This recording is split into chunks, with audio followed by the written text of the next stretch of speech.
Here's one way to deploy an Express REST API to Google Cloud Platform using Docker. Our tech stack will look like this. Our application is an Express REST API running on Node.js.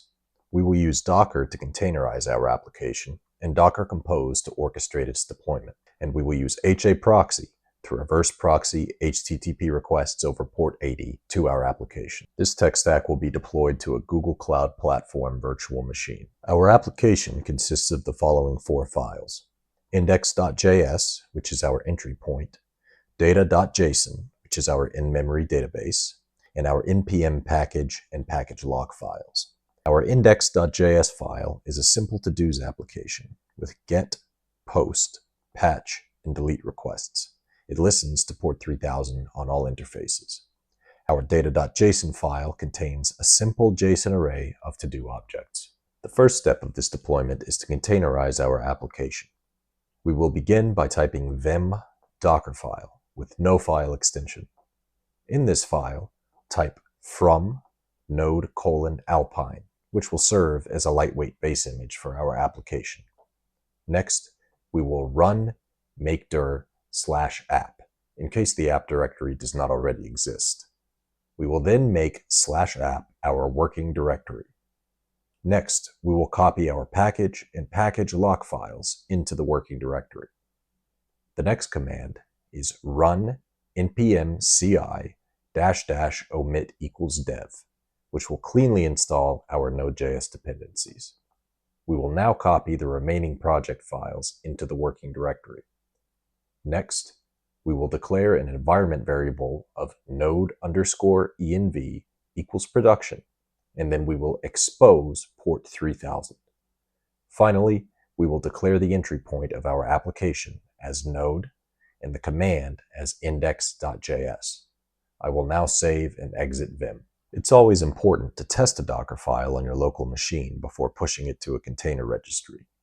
I'll do this by typing docker build -t to-dos-test, passing the current directory as the build context. If I now run docker images, I can see that to-dos-test with a tag of latest has been created. Lastly, I will ensure that a container running the image functions as expected. I will type docker run, passing the --rm option to make the container ephemeral, the -it option to open an interactive terminal, a --name option of to-dos-test, the -p option to bind port 3000 on my local machine to port 3000 in the container, and finally the image name of to-dos-test. To ensure that our container is functioning as intended, I will curl localhost:3000/to-dos, and we get back our JSON array of to-dos as expected.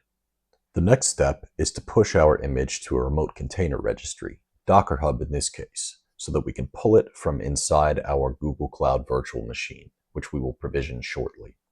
If you do not already have a Docker Hub account, now is a good time to pause the video, create a free account, and then continue to follow along. From the Docker Hub landing page, as a logged-in user, I will click Create a Repository.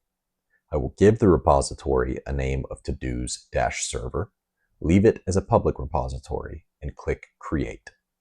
Once created, the next step is to tag our image on our local machine with the name of the repository so that we can push it to Docker Hub. Back in my local machine's terminal emulator, I will type docker login, copy and paste the provided link into my browser, and then paste the provided code into the input field. On success, I will close this browser tab. In the top right corner of our repository page, I will copy the last portion of the provided command and return to my terminal emulator. Once again, if I run docker images, we can see that my image is currently tagged as to-dos-test::latest. I will type docker tag to-dos-test::latest and paste the copied text, changing tag name to latest. I will now run docker images one last time, and we can see that our image is now appropriately tagged. I will now type docker push and specify our repository name followed by the tag of latest, and we can see the layers of our image being pushed to Docker Hub. If I now refresh the repository webpage, we can see that a tag of latest has indeed been pushed. Let's now provision our virtual machine on Google Cloud Platform.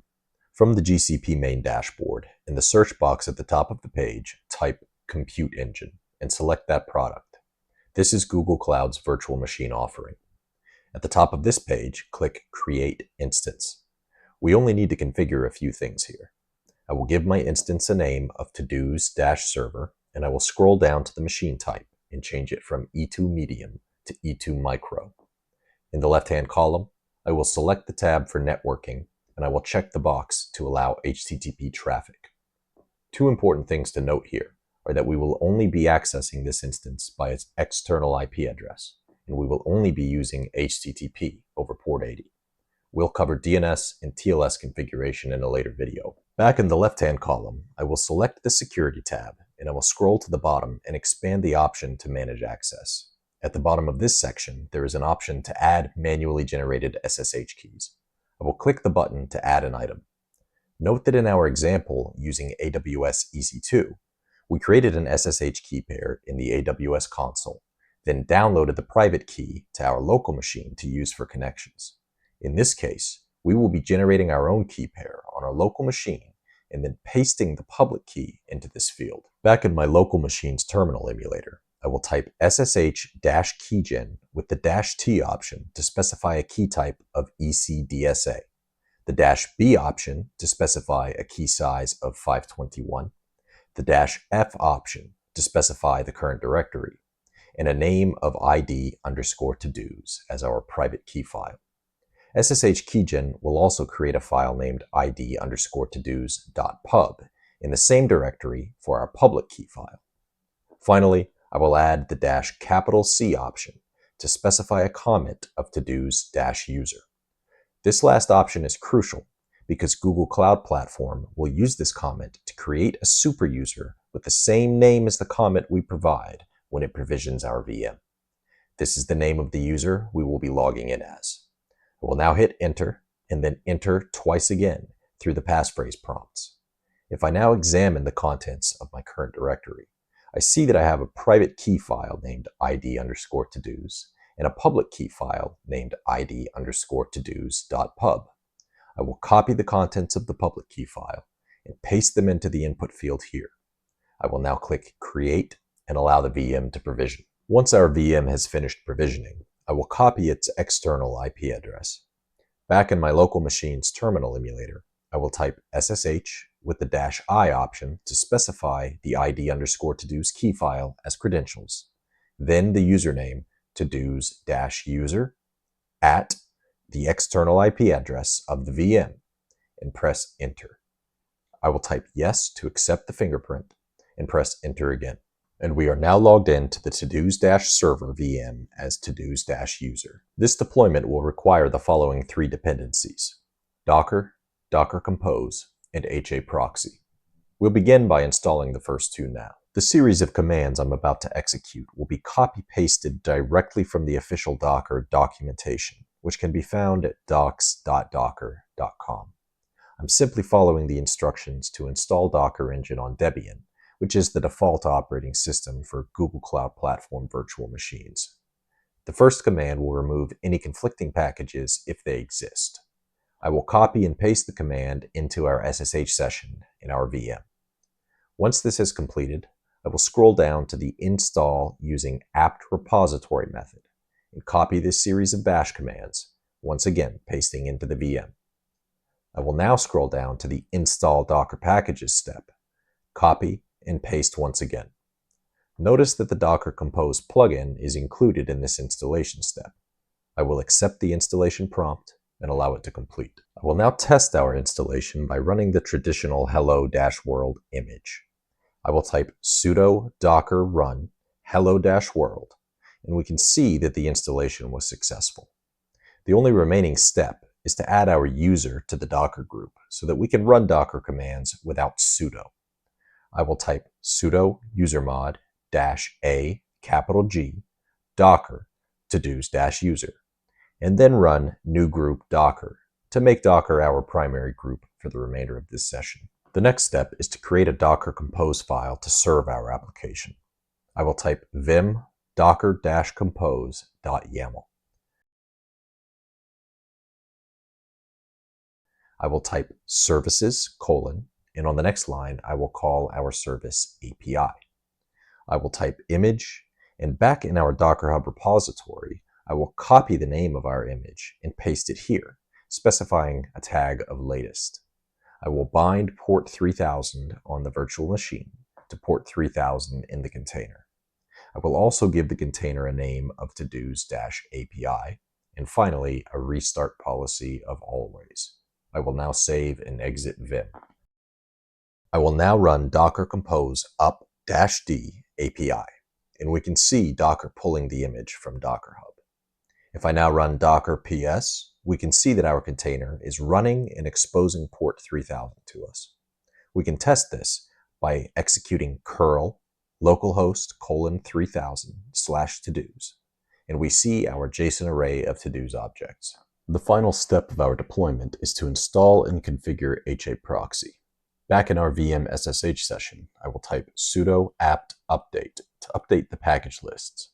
I will then type sudo apt install -y HAProxy and allow the installation to complete.